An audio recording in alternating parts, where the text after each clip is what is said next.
Hey everybody, it's Drew with Universal Audio, and in this video, I'm going to show you the new SSL E Channel Strip plugin that is now available natively and has been added to Spark. This new native plugin has external sidechain capabilities for advanced Dynamics workflows that I'll show you in this video.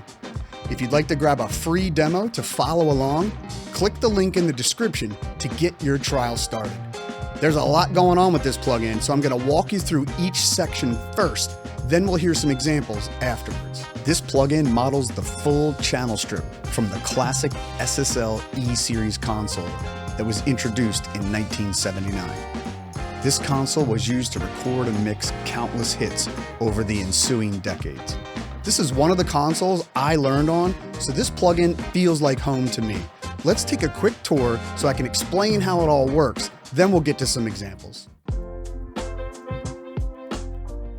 Let's start with the input section in the upper left corner of the plugin. Here we have a mic preamp and a line level input. If you own an Apollo, you can load this in UAD Console's Unison slot and get the same sound and feel as if you were using the desk. Unison is a marriage of software and the DSP hardware of your Apollo that includes impedance matching and the gain staging of the real hardware, in addition to the sonics and coloration. We also have pad and polarity reverse here. For mixing in your DAW, this will default to line in, although you can run your pre-recorded tracks through the mic preamp with its transformer for even more sonic experimentation. Just be sure to engage the pad before you press play. See the link in the description for a live stream where I demonstrated this technique fully. Below the input section, we have the dynamics section, which includes the classic SSL VCA-based compressor and gate. First order of business is to press the Dynamics In button. This is a master in-out for both the compressor and gate. Further, each process has its own in-out button here, so let's go ahead and put them in circuit. The default preset has a ratio of 5:1 and a medium release. I prefer a slightly lower ratio and faster release, so I'll adjust those now and save it using the preset browser. Next up is the threshold. We bring this down until we see the gain reduction lights start to flicker. The first light is 3 dB, so we can be compressing even before we see activity here. What's super cool about this compressor is that it has auto makeup gain, which means it's automatically applying the needed makeup gain as I play with the threshold and ratio. One less thing for me to worry about. The release knob is also a button, allowing you to switch between the default program-dependent attack or a fixed attack of 3 milliseconds. Most times you'll have this at the default program-dependent attack, but there are times where fast attack is perfect, instances where you want the transient to be glued to the meat of the sound. An example of this would be a kick drum that's too pointy or overheads that have a little too much snare, which I'll be showing you in this video. On to the expander and gate. It's a similar setup as the compressor, with a threshold knob and release that doubles as an attack control. But instead of ratio, we have range, which controls the amount of expansion or gating. Here the default has a range of 0, so we need to turn that down or else nothing will happen. We also need to choose between expander mode or two different gate modes. G1 is modeled after earlier consoles, and G2 is modeled after later ones. The expander gate is awesome for cleaning up all sorts of instruments, but of course it's especially useful on drums. Below the dynamics are the high and low pass filters. These super smooth filters have two different modes determined by the black-brown selector switch located in the EQ section. More on how this impacts the EQ later. For the filters, in black mode, the slope is 18 dB per octave, and in brown mode, they're 6 dB. The slope determines how steep or severe the cut will be. These are great for cleaning up bottom end or getting rid of fizzy top end on electric guitars, for example. There's also a filters to sidechain button, as well as a pre-dynamics button. The sidechain button removes the filters from the audible audio path and puts them into the detection circuit or sidechain of the dynamics section to influence its operation. An example of this is shaving off some bottom end of a bass guitar's compressor to make it pump less. And the pre-dynamics button disconnects the filters from the rest of the EQ and places them before the dynamics in the audible path. This is good for removing low end before the compressor to minimize unwanted pumping. Next up, we have the parametric EQ section. Here, we have 4 bands that allow you to sculpt your sound to perfection. We also have control of some pretty cool routing features here. Let's take a look. First thing to do is put it in circuit with the in button. You'll notice 2 other buttons here. The pre-dynamics button, which places the EQ in front of the dynamics section, and the dynamics sidechain button, which places the EQ section into the sidechain of the dynamics section, like I mentioned earlier with the filters. I personally prefer EQ first, so the pre-dynamics button is almost always in for me. Using the EQ in the dynamic sidechain is not done as often here, but it's great for creating a de-esser, for example, by making the compressor super sensitive to high frequencies. The high and low bands both are switchable between Bell, which is a peaking type filter, capable of more focused EQing, and shelving, which is great for broad tone shaping. The 2 mid bands are fixed peaking type filters with variable Q and frequency that allow for precise sculpting. Finally, we have the aforementioned black-brown button. Set to black, you'll have a more surgical EQ. Set to brown, you'll have a more gentle EQ. Be sure to play around and see what you like best. Lastly, we have a global power button, which is its internal bypass, similar to your DAW's bypass. The final column on the right-hand side has the channel's output fader, which is great for trimming up or down your signal based on the processing that has been applied. Below that is a pure, clean digital output control that's not part of the model. Okay, so now that we've walked through the plugin, let's check out some examples. So for my first example, let's put it on some individual drum tracks. I've got some drums here that I recorded at the studio recently, and you'll notice that I've got the E channel across pretty much all of the tracks. Let me walk you through what I'm doing and why I'm doing it, and then we'll do some listening. Let's start off with the kick drum. I've got it on both the kick in and the kick out. Somewhat similar settings here. Pretty standard stuff based on my basic default preset. Slow attack, fast release, 2-to-1 compression, a little bit of high pass filtering on the kick and the kick out. Those should be the same. That's important for maintaining phase coherency in the bottom end. Here I'm pulling out some of these lower mids or upper bass to clarify the kick drum. So same thing happening more or less on both of these tracks. Now let's take a look at the snare drum. So on the snare drum, I'm doing a similar thing, a little higher ratio, digging in a little bit more.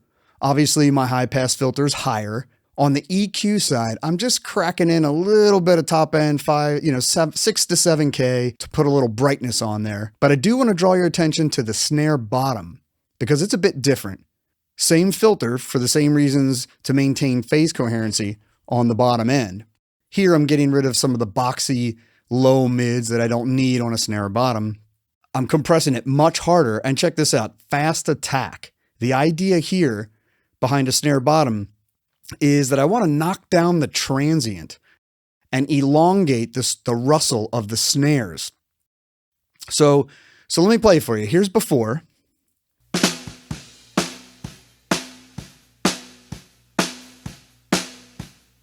So we have a lot of the transient of the snare. So here's after.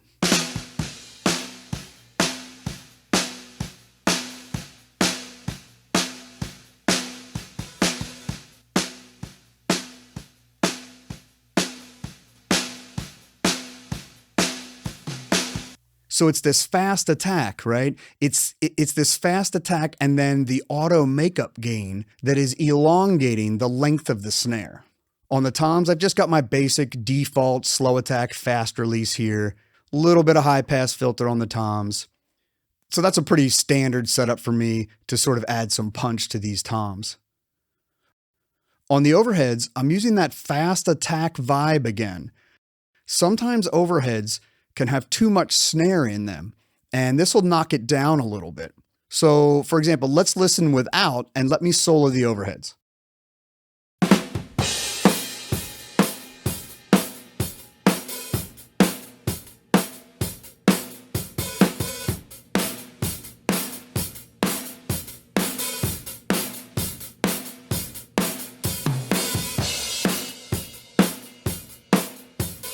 So notice without that compression, lots of snare and not so much of the hi-hat and the ring of the kit that I want for my overheads.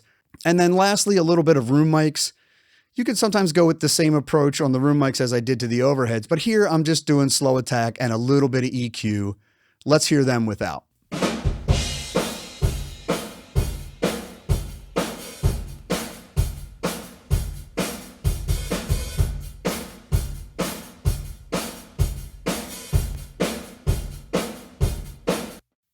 So that's super subtle. You're mostly hearing that 700 to 800 getting pulled out and a little bit of top end in there. Okay, so let's hear it all together. Let's start with it off. So let me bypass these on all the drums. So you're going to just hear the drums, the raw tracks with a little bit of reverb.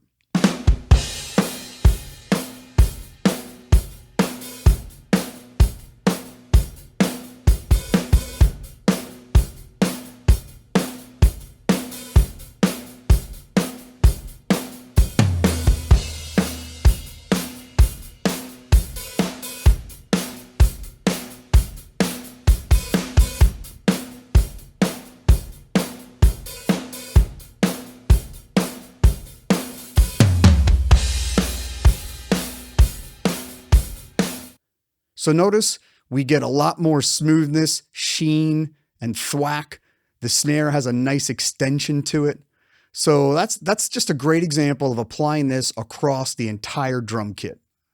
Next up is a bass example. Here I'm going to use the compressor and I'm going to use the EQ to dial in that perfect growl.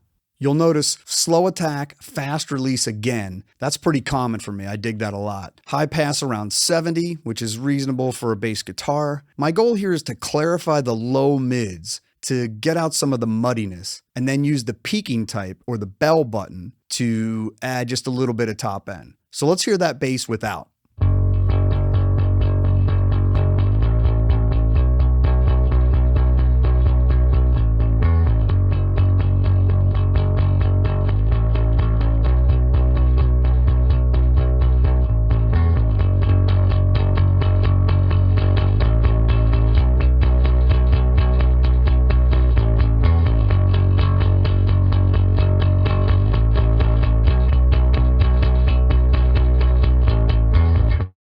So you're going to notice the low mids clarified and that top end really gets it to cut through. It is a touch louder. That's expected when using a slow attack compressor with auto makeup gain. How about rhythm guitars? This channel strip is great on any instrument. Remember all those records you know and love? Every track went through it. Okay, for this example, we have some distorted rhythm guitars. What I'm looking to do here is I'm going to use the high and low pass here to clean up the bottom end. And then I'm going to use the low pass to around, I don't know, 7K or so. Most distorted electric guitars, there's not much good information above, 5, 6, 7K. It gets kind of buzzy up there. I'm also doing my usual little, slow attack, fast release compression. Also getting rid of some of the mid-range honk and using that peaking type filter, adding just a tiny bit of top end. Let's hear these guitars without. And I want you to pay attention to how they feel sort of muddy and murky. They're not quite, sure how they want to sound. There's a buzzy sort of top end that is just sort of grating to the ears. So let's hear that.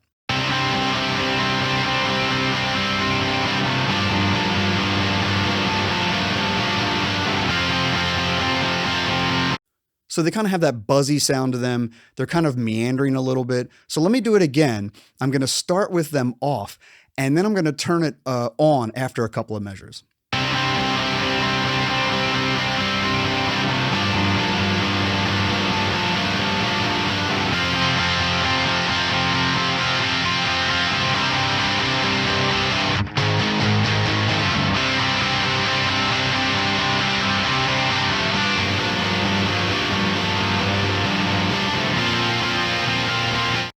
So you'll notice when it was on, the guitars had focus and clarity. When I turned it off, they got a little flubby, it got fuzzy and buzzy, and it lacked clarity and it lacked definition. Let's check out an example using the new external sidechain feature. Here I'm going to use vocals to turn down some clean guitars to open up space in this mix. So I've got a cool little sidechain example for you here that maybe is not what you're used to seeing. That's why I want to show it to you. I have a send on a lead vocal over here, and I'm using it to trigger compression on my clean guitars. So you're going to notice when I hit play that every time he sings, right, every time you hear the vocal, you're going to see compression occur. The idea is to use the vocal to get the clean guitar ducked down a little bit. So let's check it out. Conversations are antisocial. Where's your closest friend? It's just a flash with everything but substance. They'll service you with one hand and steal with the next. This is a super old school way of doing sidechain compression to help make your mixes more dynamic. Last up is a vocal example. Here, I'm taking an amazing performance to the next level. It's good to start, but with a little bit of SSL EQ and dynamics, it's even better. Check it out. Okay, let's start with it off, and then we'll turn it on. As you can see, I'm doing high pass, tiny little bit of low pass to just get rid of the really top end. Pretty aggressive, right? Pretty aggressive here on the compressor. I've got a little bit more, I've got a little bit of the expander in as well, which is just going to quiet things down in between lines. I'm also pushing some of the bottom end up a little bit and getting rid of a little bit of that honkiness in the 700 to 800 range. Let's give it a listen.